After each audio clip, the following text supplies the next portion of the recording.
ભરૂચની દહેજની ઓર્ગેનિક ઇન્ડસ્ટ્રીયલમાં ફરી એક વખત આગની ઘટના ઘટી છે। કંપનીના વેરહાઉસમાં આગ લાગી હોવાની જાણકારી છે। ભયંકર આગના દ્રશ્યો આપ જોઈ રહ્યા છો, જાણે કોઈ બ્લાસ્ટ થયો હોય અને ત્યારબાદ ધુમાડો થતા હોય તે પ્રમાણેના દ્રશ્યો સર્જાયા છે। આગના ગોટે ગોટા દૂર દૂર સુધી અવકાશમાં દેખાયા છે। ફાયર ફાઇટરની ટીમ પહોંચી છે, ઘટના સ્થળે પ્રયાસ થઈ રહ્યા છે આગને કાબૂમાં લેવાના, પરંતુ ભરૂચથી આ ભયાનક દ્રશ્યો આપ જોઈ રહ્યા છો। વેરહાઉસમાં ભીષણ આગને લઈને જાણકારી હાલમાં મળી રહી છે। આ પહેલા પણ અનેક વખત આગની ઘટનાઓ ઘટી છે, પરંતુ અત્યારના જે આગ છે તે ભયંકર લાગી રહ્યું છે। શક્યતાઓ છે કે ફાયર વિભાગ તરફથી મેજર કોલ પણ જાહેર કરવામાં આવે, કારણ કે બપોરના સમયે એટલી ભીષણ આગના જે ધુમાડા અને આગની લપેટો જોવા મળી રહી છે એ સ્પષ્ટ કરી રહ્યું છે કે કેટલી ભયંકર આગ જે છે તે લાગી હશે। ઓર્ગેનિક ઇન્ડસ્ટ્રીઝ પ્રાઇવેટ લિમિટેડ કે જેના વેરહાઉસમાં આગ લાગી હોવાનું જાણવા મળ્યું છે। કયા કારણોસર લાગી છે, કેટલા લોકો ફસાયેલા છે, કેટલા કર્મચારીઓ છે તે વિશે હજી પણ તપાસ કરવામાં આવી રહી છે, પરંતુ ફાયરની ગાડીઓ જે છે તે ઘટના સ્થળે પહોંચી હોવાના દ્રશ્યો પણ આપ જુઓ, અને જે રીતના આગના દ્રશ્યો તે સ્પષ્ટ કહી રહ્યું છે કે આને મેજર કોલ પણ જાહેર કરવામાં આવ્યો હોય તો નવાય નહીં। હાલમાં ઓર્ગેનિક ઇન્ડસ્ટ્રીઝ પ્રાઇવેટ લિમિટેડમાંથી જેટલા પણ કર્મચારીઓને બહાર સુરક્ષિત કાઢવામાં આવી શકતા હતા તેટલા કર્મચારીઓને બહાર કાઢ્યા છે, દરવાજા બંધ કરી દેવામાં આવ્યા છે। ફાયર વિભાગની ટીમ અંદર આગ બુઝાવવાનું કામ કરી રહી છે। આ કંપની શું કરતી હતી, શેના કારણે આગ લાગી, કારણ કે વેરહાઉસ છે તો ઘણી બધી પ્રોડક્ટ્સ પડી હશે તેમાં, અને તેના કારણે આગ વધુ પ્રસરી ગઈ હોય તેવું પ્રાથમિક રીતે માનવામાં આવી રહ્યું છે।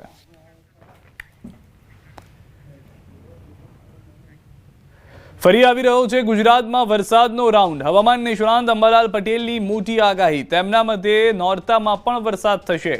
કયા નોરતે કયા વિસ્તારમાં કેવો વરસાદ થશે તેની પણ માહિતી આપી। એટલું જ નહીં, ભાદરવાની ખરી ગરમી ક્યારે પડશે તેની પણ આગાહી કરી।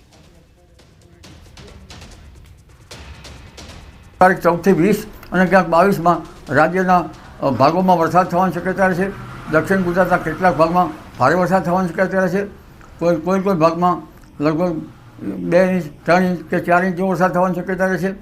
વડોદરાના ભાગોમાં, મધ્ય ગુજરાતના ભાગોમાં પણ વરસાદ થવાની શક્યતા છે। પૂર્વ ગુજરાતના ભાગોમાં ક્યાંક ભારે વરસાદી ઝાપટા પડે। ઉત્તર ગુજરાત, મહેસાણા, પાટણ સમી હારી ઉપરાંત બનાસકાંઠા અને અરવલ્લી, સાબરકાંઠા, પંચમહાલ વગેરે ભાગોમાં વરસાદી ઝાપટા પડવાની શક્યતા રહે। આ વરસાદી પાણી કૃષિ પાકો માટે સારું ગણાય। વરસાદી ઝાપટા અલગ અલગ ભાગોમાં પડવાની શક્યતા રહે। હાલમાં ધાન્ય પાકો જ્યારે નિગલ અવસ્થામાં આવ્યા છે ત્યારે પવનની ગતિ અને આ વરસાદ ઉત્પાદનમાં થોડીક કમી લાવી શકે અને ખેતરમાં પડેલા પાત્રમાં ઝેરી જીવજંતુઓની શક્યતા રહે। નવરાત્રિની શરૂઆતમાં ક્યાંક વાદળવાળું કે ક્યાંક છાંટા પડવાની શક્યતા રહેશે। તારીખ 24-25 સપ્ટેમ્બરમાં લગભગ દક્ષિણ ગુજરાતના ભાગમાં ક્યાંક ભારે વરસાદી ઝાપટા પડે। મધ્ય ગુજરાતના કેટલાક ભાગમાં ક્યાંક ભારે વરસાદી ઝાપટા પડે। વડોદરાના ભાગોમાં ખરી વરસાદી ઝાપટા રહે। પૂર્વ ગુજરાતના ભાગમાં ક્યાંક ભારે વરસાદી ઝાપટા પડવાની શક્યતા રહેશે અને હવે એન્ટી સાયક્લોન બનવાની શક્યતા રહેશે ધીરે ધીરે રાજસ્થાનના ભાગોમાં અને રાજ્યના ભિન્ન ભાગોમાં પણ ક્યાંક ગાજવીજ સાથે વરસાદી ઝાપટા પડવાની શક્યતા રહેશે। તો જે રીતે અંબાલાલની આગાહી છે તે રીતે વરસાદની પણ શરૂઆત થઈ ગઈ છે। અમરેલીથી સમાચાર મળી રહ્યા છે, રાજુલા પંથકમાં વરસાદ શરૂ થયો છે। ગ્રામ્ય વિસ્તારોમાં હળવો વરસાદ પડી રહ્યો છે। સરોબડા, કોટડી, બારપટોળી, કંથારિયામાં વરસાદ છે। રાજુલા શહેરમાં પણ વરસાદી માહોલ જોવા મળી રહ્યો છે। રાજુલાના રસ્તા પર પણ ફરી વળ્યા છે પાણી। તો અલગ અલગ વિસ્તારની અંદર વરસાદને લઈને જાણકારી જે મળી રહી હતી તે પ્રમાણેના દ્રશ્યો પણ હવે જોવા મળશે, કારણ કે આગાહી પણ કરવામાં આવી છે હવામાન નિષ્ણાંત અંબાલાલ પટેલ તરફથી, જેઓએ કહ્યું છે કે કેટલાક વિસ્તારોમાં વરસાદની અસર જે છે તે આગામી 6 થી 8 દિવસ જોવા મળી શકે છે। વધુ માહિતી ન્યૂઝ18 સંવાદદાતા રાજન પાસેથી મેળવીશું। રાજન, કયા કયા વિસ્તારો કે જ્યાં આગળ વરસાદ જોવા મળી રહ્યો છે, તીવ્રતાને લઈને શું પરિસ્થિતિ?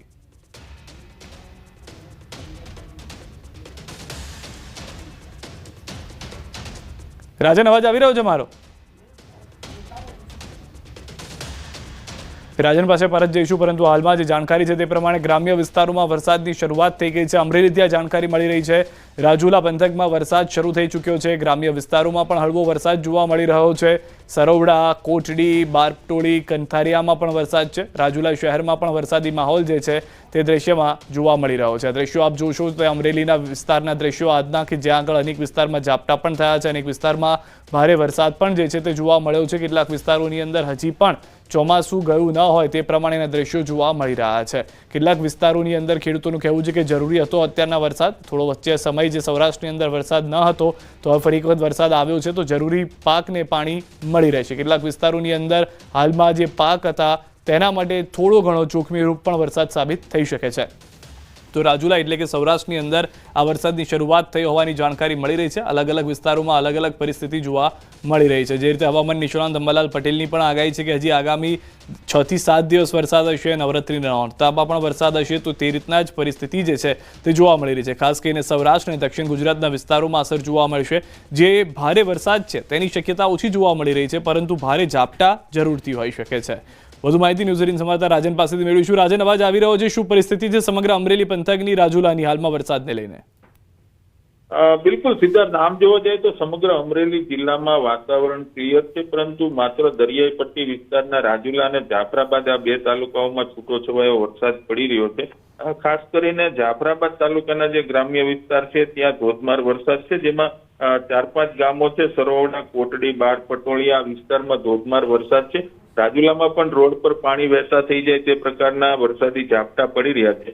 માત્ર 2 તાલુકાને બાદ કરતા અન્ય કોઈ વિસ્તારમાં વરસાદ નથી, પરંતુ આ 2 તાલુકાઓના કેટલાક ગામોમાં વરસાદ પડતા ખેતીને ફાયદો થાય તે પ્રકારનો આ વરસાદ છે. સિદ્ધાર્થ, આભાર સમગ્ર માહિતી બદલ. તો હાલમાં જે દરિયાઈ વિસ્તારો છે ત્યાં આગળ વરસાદ જોવા મળી રહ્યો છે.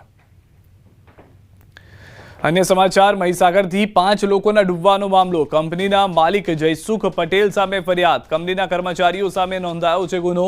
તાંત્રોલી હાઇડ્રો પાવરમાં બની હતી ઘટના. પોલીસે ટીમ બનાવી શરૂ કરી છે તપાસ. મહીસાગરના તાંત્રોલી હાઇડ્રો પાવર 5 લોકો ડૂબ્યા હોવાના મામલે ફરિયાદ નોંધાઈ છે. પોલીસે કંપનીના માલિક જયસુખ પટેલ સહિત કંપનીના કર્મચારીઓ વિરુદ્ધ ગુનો નોંધ્યો છે. પોલીસના મતે કંપનીના માલિક Ajanta energy private limited company મોરબીના જયસુખ પટેલની છે. વહીવટીતંત્ર અને પોલીસ દ્વારા ટીમ બનાવી તપાસનો ધમધમાટ શરૂ કરાયો છે. સાથે જ બનાવ કેવી રીતે બનાવ થયો છે તેની પણ તપાસ હાથ ધરી છે. આ કમિટીમાં કલેક્ટર, પ્રાંત મામલતદાર, ડીવાયએસપી, કડાણા ડેમ કાર્યપાલક ઇજનેર સહિત ઇલેક્ટ્રિક એન્જિનિયરનો સમાવેશ થાય છે, જેમાં કંપનીના MOU થયા હતા તેમજ મજૂરોને કઈ રીતે કામ ઉપર રાખવામાં આવ્યા હતા તેની તપાસ કરાઈ રહી છે. આ જે પ્લાન્ટ છે અજંતા એનર્જી પ્રાઇવેટ લિમિટેડ કંપનીનો છે અને જેના માલિક છે જયસુખ પટેલ. અત્યારે તો આપણે કંપની વિરુદ્ધ અને એમના કોન્ટ્રાક્ટર, એમના મેનેજર એ રીતે જનરલ ફરિયાદ લીધી છે. તપાસ દરમિયાન જે પણ જવાબદાર અધિકારી, કર્મચારીઓ, માલિક કે પછી કોઈ પણ વ્યક્તિનો સંડોવણી હશે તો એમને અરેસ્ટ કરવામાં આવશે. સાબરકાંઠાથી સમાચાર, કોઝવે પરથી તણાઈ મહિલા પુરુષ અને મહિલા પુરુષને બાળક થઈ રહ્યા હતા પસાર. તે દરમિયાન મહિલા તણાઈ હોવાનો વિડીયો વાયરલ થયો છે.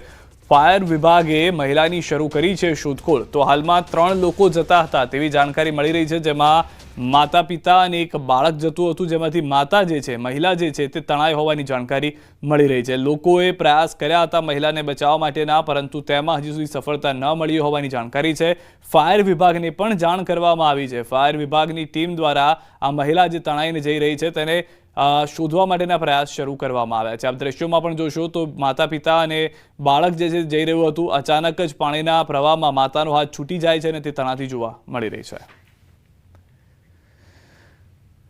રાજકોટથી સમાચાર, પાટીદાર સમાજની રેલીમાં મનોજ પનારાનું નિવેદન. પાટીદાર સમાજની દીકરીઓને ટાર્ગેટ કરાય છે. લવ મેરેજ માટે દીકરીઓને ટાર્ગેટ કરાય છે. વરુણ પટેલ પણ તીખા તેવર બતાવતા જોવા મળ્યા. સરકારે અમારી માંગ સ્વીકારવી જોઈએ તેવું પણ તેમના તરફથી નિવેદન આપ્યું છે.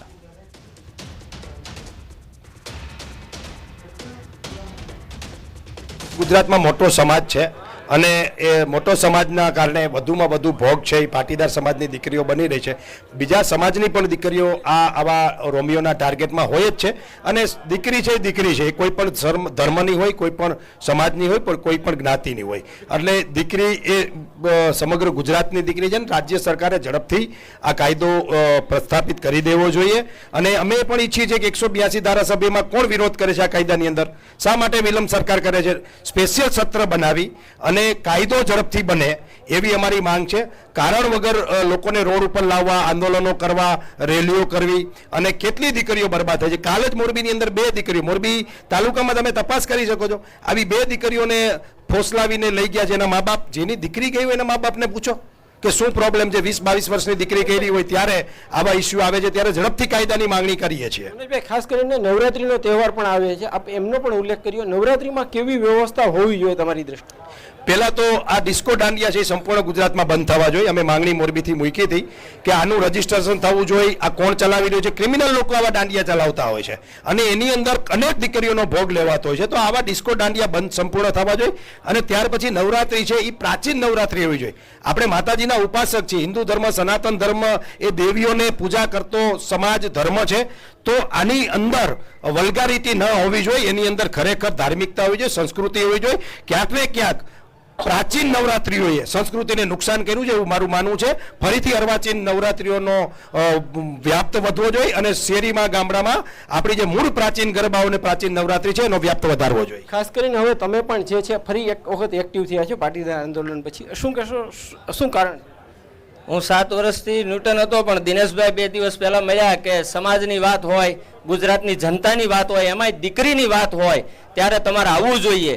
હવે તમે કે હથિયાર મૂકી દીધા છે પણ ચલાવતા તો આવડે છે, એટલે પાછો ગમસો ગળામાં નાખ્યો છે દીકરીની વાત. અને આજે જસદણની અંદર જે માહોલ જોયો છે ત્યારે મને 2015 થી 17 સુધીનું આંદોલન યાદ આવી ગયું છે. હું આભાર માનું છું દિનેશભાઈનો કે દિનેશભાઈ આખા ગુજરાતની અંદર તમામ જ્ઞાતિને સાથે રાખી બધાનો આ પ્રશ્ન છે, આ પ્રશ્નનું નિરાકરણ સરકાર સુધી પહોંચાડે અને આનું પ્રશ્નનું નિરાકરણ દિનેશભાઈની આગેવાનીમાં અને અમારી 5 ટીમ તમામ જ્ઞાતિના આગેવાનો સાથે મળીને લાવે એ માટે હું આવ્યો છું. ખાસ કરીને જે છે એક શક્તિશાળી સમાજ છે, મનોજભાઈ ઉલ્લેખ કર્યો તો એમની દીકરીઓ સામે જોવામાં નથી આવતું, પરંતુ પાટીદાર સમાજ ભોળો છે એટલા માટે એમની દીકરીને ટાર્ગેટ કરવામાં આવે છે. આ બાબતને તમે કઈ રીતે જુઓ? એ બિલકુલ મનોજભાઈની વાત સાચી છે, કારણ કે જે કંઈ પીડાઓ આવે છે એ સમૃદ્ધ અને સશક્ત પરિવારોની વચ્ચે આ જે સક્ષમ, આર્થિક રીતે સક્ષમ પરિવારોને ટાર્ગેટ થઈ રહ્યો છે.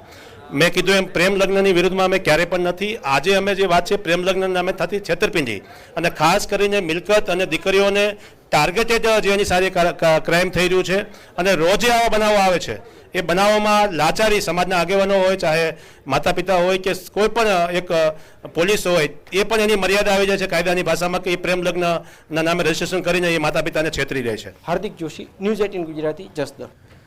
રાજકોટથી સમાચાર. ડમ્પરની અડફેટથી મોતનો મામલો. બાળકના પરિવારે કર્યો ચક્કાજામ. ઘટના સ્થળે પરિવારે કર્યો છે ચક્કાજામ. ન્યાયની માંગ સાથે પરિવારનો વિરોધ પ્રદર્શન.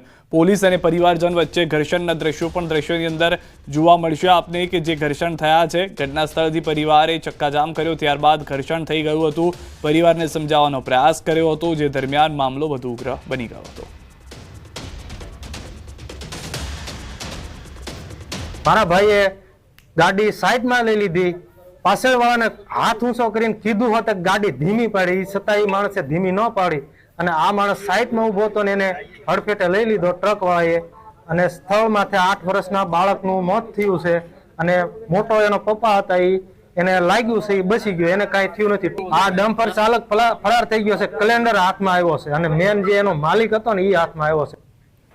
અમદાવાદથી સમાચાર. વરસાદ બાદ રસ્તાના હાલ બેહાલ છે. શાંતિપુરા સનાથલ બ્રિજ પર મસમોટા ખાડા છે. બ્રિજ પરથી ખાડાથી વાહન ચાલકો પરેશાન છે. રોડ પર ધૂળની ડમરીઓ ઉડતા મુશ્કેલી પણ જોવા મળી રહી છે. कम से कम 1 महीने जब से बारिश शुरू है कुछ समार काम नहीं हो रहा है, कुछ नहीं. कितनी दिक्कत आ रही है? दिक्कत बता रहा हूँ, दूसरे दिन पहुँच रहा हूँ. બ્રિજ જેટલા વખતથી બને, લગભગ 2-2.5 વર્ષથી ચાલુ થયો ત્યારથી આની આ જ કન્ડિશનમાં છે. કોઈ જ સુધારો વધારો નહીં અને આ ખાડા જેમ ના તેમ. આ એક ચોમાસું જાય એટલે રિપેરિંગ થવાનું, પાછું 2 દિવસે એમનું એમ ઝાપટું પડે એટલે પાછો રસ્તો એમનો એમ. કોઈ જ ફરક સુધારો છે નહીં. મારી અહીંયા સનાથલ ચોકડી છે, રોજ અમારે આવક જવક હોય છે, પણ રોડ ઉપર રોજ જે આટલા ને આટલા જ ખાડા છે. જ્યારથી પુલ બનાવ્યો ત્યારથી એક મહિનો સારો રહ્યો છે. તકલીફ તો બહુ છે. હજી વરસે નહીં થયું બ્રિજને બને અને હજી વરસમાં તો બ્રિજની હાલત જુઓ તમે. ધૂળ ને ખાડા ટેકડા અને હજી તો ઉતરવામાં તકલીફ ને આવવામાં તકલીફ ને ટ્રાફિક એટલો નડે. વરસાદ બાદ રોડના હાલ બેહાલ થઈ ચૂક્યા છે અને પારાવાર મુશ્કેલીનો સામનો વાહન ચાલકોને કરવો પડી રહ્યો છે. આપ જે દ્રશ્ય જોઈ રહ્યા છો તે અમદાવાદના રિંગ રોડ ઉપર આવેલા બ્રિજના દ્રશ્યો છે કે જ્યાં રોડ તો જે છે તે બંને તરફ મસ્ત મોટા ખાડા પડી ચૂક્યા છે. તે પ્રકારની સ્થિતિ જોવા મળી રહી છે.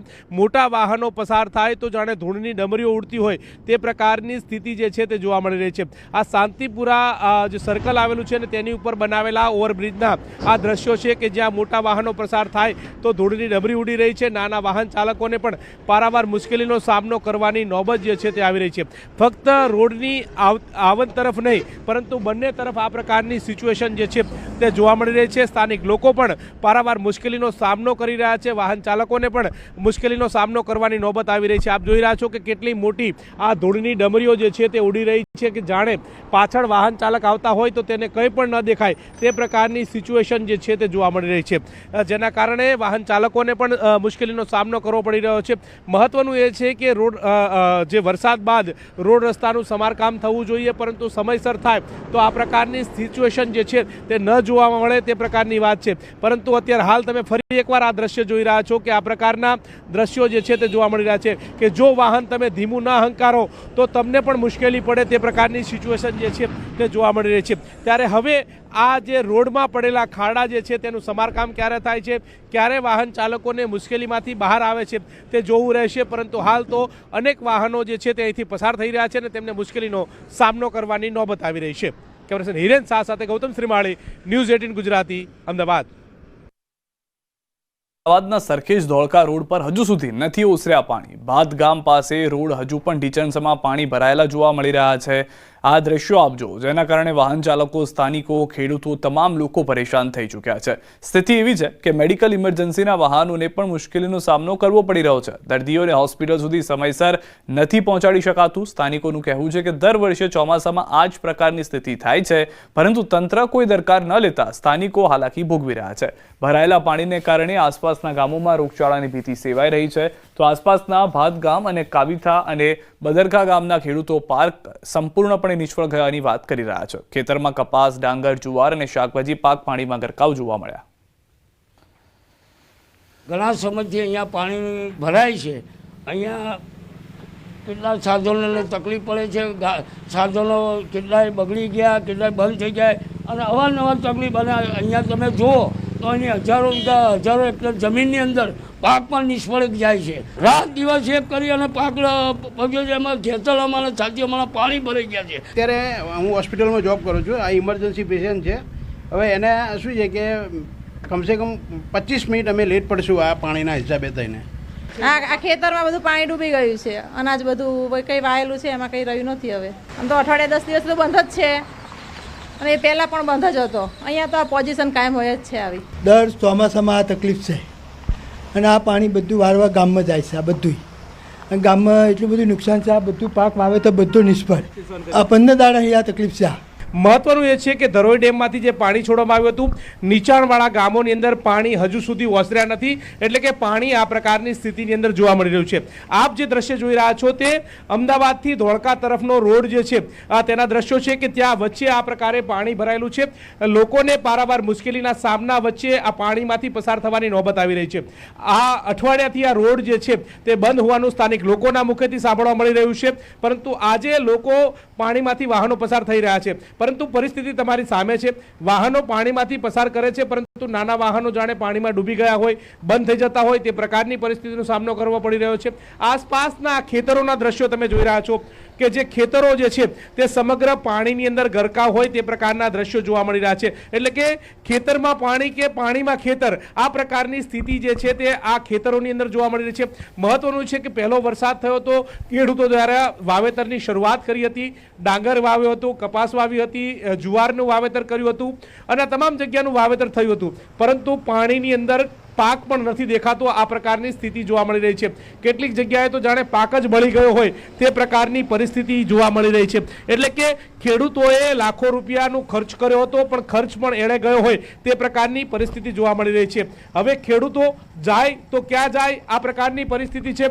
રજૂઆતો પણ અનેક કરવામાં આવી છે, પરંતુ રજૂઆતો બાદ પણ કોઈ પણ પ્રકારનું નિરાકરણ ન આવતું હોવાની બાબતો જે છે તે સામે આવી રહી છે, જેના કારણે લોકોને પારાવાર મુશ્કેલીનો સામનો કરવો પડી રહ્યો છે. આ દ્રશ્યો તમારી સાફ સામે જોવા મળી રહ્યા છે કે છેલ્લા એક અઠવાડિયાથી આ પ્રકારની પરિસ્થિતિની નોબત આવી રહી છે, જેના કારણે સ્થાનિક લોકો જે છે તે મુશ્કેલીનો સામનો કરી રહ્યા છે. મોટા વાહનો પોતાના જીવના જોખમે વાહનો પસાર કરતા હોય તે પ્રકારે લાગી રહ્યું છે. આગળ બેરિકેડ પણ લગાવી દેવાની નોબત આવી છે, કારણ કે ત્યાં મસ્ત મોટા ખાડા પડી ચૂક્યા છે. પાણી પણ ત્યાં સ્તર વધારે છે, એટલે એક તરફનો રોડ જે છે તે જોવા મળી રહ્યો છે, જેના કારણે લાંબી કતારો વાહનોની લાગેલી હોય તે પ્રકારે પણ જોવા મળી રહ્યું છે. આ પ્રકારની પરિસ્થિતિ છે. હવે ત્યારે આ પાણી ક્યારે ઓછું થાય છે અને ક્યારે આ રસ્તો સાફ સુથરો થાય છે કે જેથી કરીને અમદાવાદ ધોળકાને જોડતા રોડની અંદર લોકોને આ મુશ્કેલીમાંથી બહાર નીકળે છે તે હવે જોવું રહેશે. કેમેરામેન હિરેન શાહ સાથે ગૌતમ શ્રીમાળી, ન્યૂઝ 18 ગુજરાતી, બાદ, અમદાવાદ. વલસાડ જિલ્લામાંથી પસાર થતા અમદાવાદ મુંબઈ નેશનલ હાઈવે પર પડેલા ખાડાની સાથે ધૂળની ડમરીઓને કારણે વાહન ચાલકોની સાથે હાઈવે પાસેના રહેણાંક વિસ્તારમાં પણ લોકો મુશ્કેલીમાં મુકાયા છે. ત્યારે વાપીના બગવાડા ટોલ નાકા નજીક શુભમ ગ્રીન સોસાયટીમાં રહેતી મહિલાઓએ અમદાવાદ મુંબઈ નેશનલ હાઈવે પર ઉગ્ર વિરોધ પ્રદર્શન કર્યું હતું અને હાઈવે બાનમાં લેતા નેશનલ હાઈવે પર વાહનો થંભી ગયા હતા. હાઈવે પર વાહનોની લાંબી કતારો લાગી ગઈ હતી. રોષે ભરાયેલા મહિલાઓએ તાત્કાલિક હાઈવેનું રિપેરિંગ કરવામાં આવે અને ઉડતી ધૂળની ડમરીઓથી છુટકારો મળે તેવી રજૂઆત કરી હતી. પોલીસ પણ દોડતી થઈ હતી. પરિસ્થિતિની ગંભીરતા જોતા હાઈવે ઓથોરિટીના જવાબદાર અધિકારીઓ પણ પહોંચ્યા હતા અને લોકોની રજૂઆતો સાંભળી અને પોતાનો લૂલો બચાવ કર્યો હતો. તો દ્રશ્યોમાં પણ સ્પષ્ટ જોઈ રહ્યા છો કે ખાડાને લઈને જે હાલાકી છે તે તમામ લોકોને થઈ રહી છે. સૌથી વધારે મહત્વની વાત એ છે કે અનેક લોકોને વાહનોમાં નુકસાન થઈ રહ્યું છે, શારીરિક નુકસાન થઈ રહ્યું છે, કારણ કે કેટલાક લોકોને કમરમાં દુખાવા થઈ રહ્યા છે, મણકાને લઈને તકલીફો થઈ રહી હતી અને મહિલાઓનું સ્પષ્ટ કહેવું છે કે આ ઉંમરમાં આ ખાડાઓ તેમના માટે જીવલેણ હોય તેવું તેમને પણ લાગી રહ્યું છે. હવે અમારી એક જ માંગણી છે કે તત્કાલ આ રોડ બનાવે. 4 દિવસથી આ વરસાદ નહોતો ને એટલે એટલી ઝીણી રજ ઉઠતી હતી કે બાળકો ગઈઢા માણસોના સ્વાસ્થ્ય બગડી ગયા અને રાંધેલું અનાજ અન્ન જેને કહેવાય એ અમે ખાઈ શકતા નથી. એકવાર ખુલ્લું રહી જાય ને તો આવી પરિસ્થિતિ ઊભી થઈ છે. ધૂળ ઉડે છે, આટલા ખાડા છે, તો 4 દિવસ બંધ હતો તો ખોદીને અહીંથી ઉદવાડા અહીંયા અવધ સુધીનો રોડ 4 દિવસમાં ઓલરેડી થઈ જ જાય. તો એ કોઈને ના દેખાણું ખાડા. કાંઈ તમારે ટોલ લેવો હોય તો ટોલ માટે તો કોઈને જવા દેતા નથી. અને કાલે મારે શુભમથી અહીંયા ટીગરા સુધીના રસ્તામાં જાઉં હતું, મારી પાસે હેલ્મેટ નહોતો તો મને આ ચલણ ભરાવેલું છે 500 રૂપિયાનું. કેટલાનું છે મેં હજી ભર્યું નથી, આજે ભરવાનું છું. તો એ પૈસા લેવાય છે પણ જે આ જરૂર છે એ થતું નથી. આજે અમે રસ્તો રોક્યો ત્યારે ટ્રાફિક તમને લાગે છે આજે 4 મહિનાથી આટલો ટ્રાફિક છે, કોઈ એમ્બ્યુલન્સ બી નથી નીકળી શકતી. ધૂળા રોડ ઉપરથી ને કે બાઇક વાળાઓને દેખાતું નથી એટલી આગળવાળાની ડમરી. અને એ ડમરીને હિસાબે પેલો 25 વર્ષના જેના દીકરા મરે છે એની માને છે ને પૂછો કે શું હાલત છે તમારી. અને આવા ખાડા ટોલ શા માટે લ્યો છો સાહેબ? જો રસ્તો બરાબર નથી તો ટોલ બંધ કરો. આ ટ્રાફિક 4 મહિનાથી છેલ્લા આ કન્ટિન્યુ આ ટ્રાફિક આનો આ ચાલુ છે. રાત દિવસ આ ટ્રાફિક હોય છે. અમને આવવા જવામાં, સ્કૂલમાં વિદ્યાર્થીને જવામાં બી ક્લાસમાં સ્કૂલમાં ટાઈમસર નથી પહોંચી શકતા. કોઈ બીમાર હોય તો દવાખાને પણ કોઈ ટાઈમસર નથી જઈ શકતું. પહેલે 10,000 કે 40,000 કે 80,000 ગાડી ફરતી હતી, હવે 1.5 લાખ થઈ ગઈ છે. એના લીધે આપણે